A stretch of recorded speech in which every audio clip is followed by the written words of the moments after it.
Well, hey there, and welcome to an episode of the After Hours Library book reviews. It's been a good minute since I've done a book review. I am trying to get caught up in my book reviews. That is like one thing that I have definitely fallen a little bit behind on.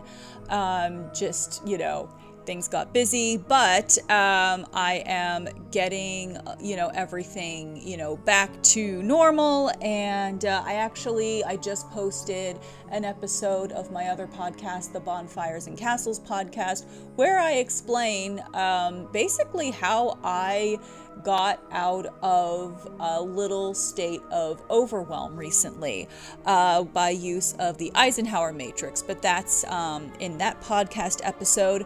But today, what I am doing, and I'm doing this in kind of like a podcast format too, as I record this, I am in the middle of a spring clean, so everything's kind of like out of order, including my filming space, but I do want to get this done. I do want to get caught up on my book reviews. But yeah, today I am reviewing a book by my friend Andrea von Scoyoc. And if you have been listening or watching, I've actually, for a good little while, I've actually had her on my podcast at least, I think, 2 or 3 times now. She's been on a couple times, and we've discussed her work as an author, mainly in the horror and now the Gothique genre.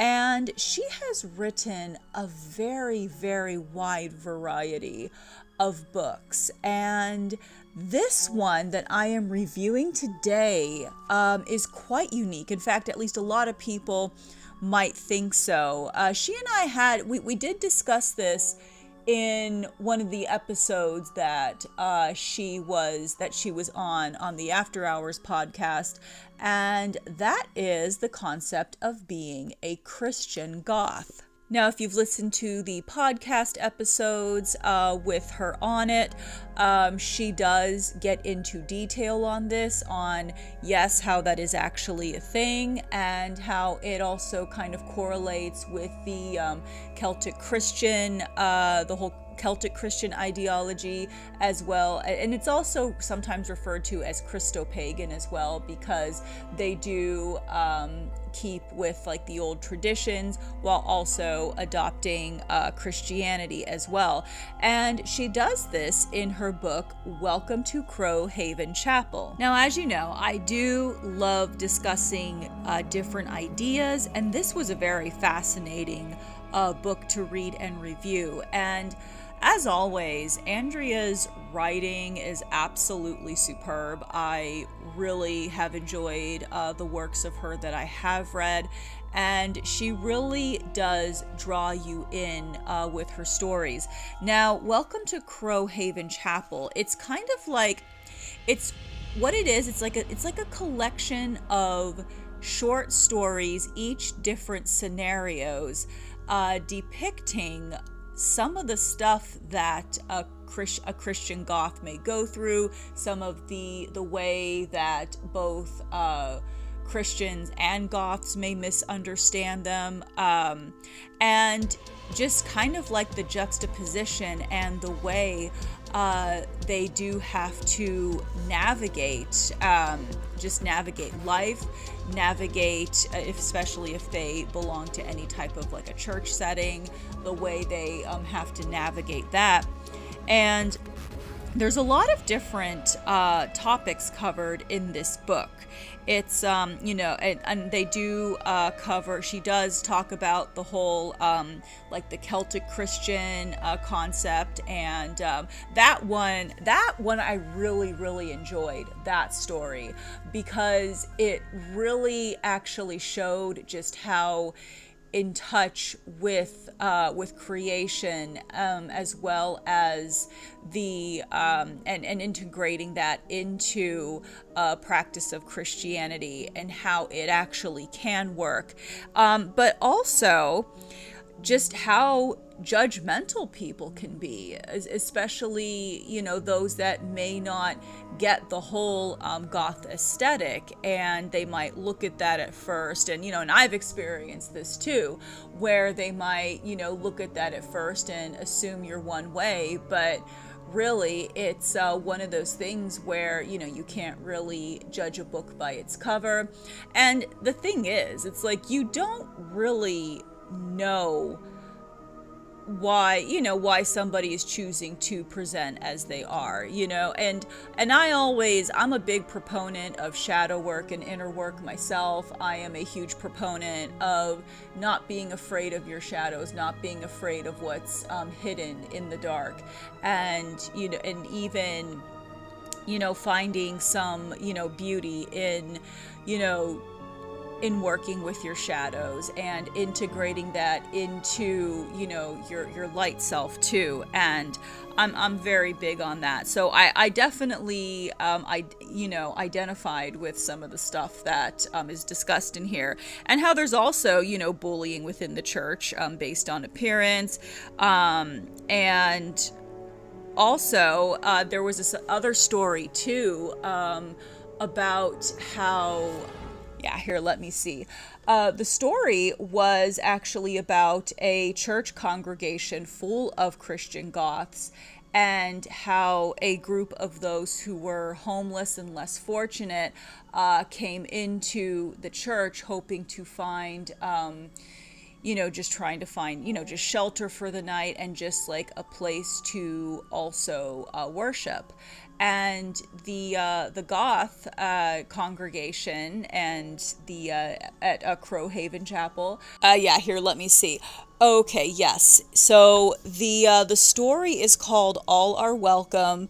And it is a group of Christian Goths that call themselves the Midnight Watch, and they're part of a congregation, their own congregation, and they formed their own congregation after being cast out by their own church congregations. And so they find that they have that in common with these less fortunate, these some people who are they're homeless, they don't have anywhere to go because they were also cast out from their church, or they felt like they were just a charity case. And that's really, it is really sad that that's really what people experience, especially, and of course I'm not saying all Christians are like that, of course, but it does seem to be, at least from things, from stories from different people that have had a variety of experiences there,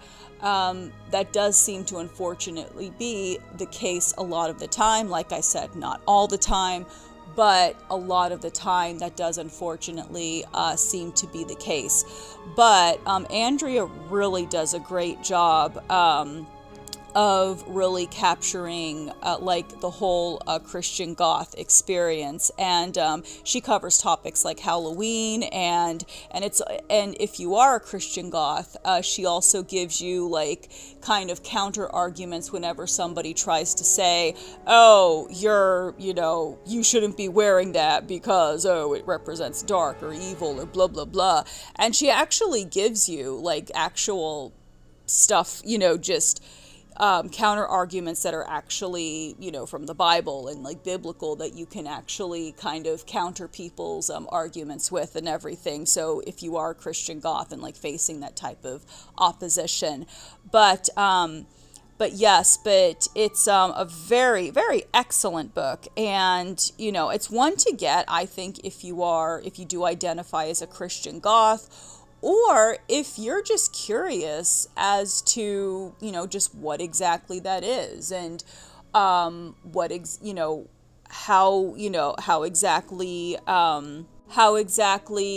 one might experience, life and navigating their spirituality as a Christian Goth. So the book, Welcome to Crowhaven Chapel, is available on Amazon and also on Andrea's She also has her own store on lulu.com where you can get a lot of her books, and she does have some free options, free short story options there as well.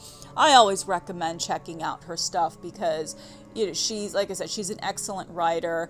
She's been called the Edgar Allan Poe of her time. So there you go. So if you're into Edgar Allan Poe with a slight modern twist to it, I would definitely recommend checking out Andrea's books and also checking out Welcome to Crowhaven Chapel as a way, even if you just want to expand your horizons a little bit and, maybe get like a different point of view on something that might seem a little bit controversial.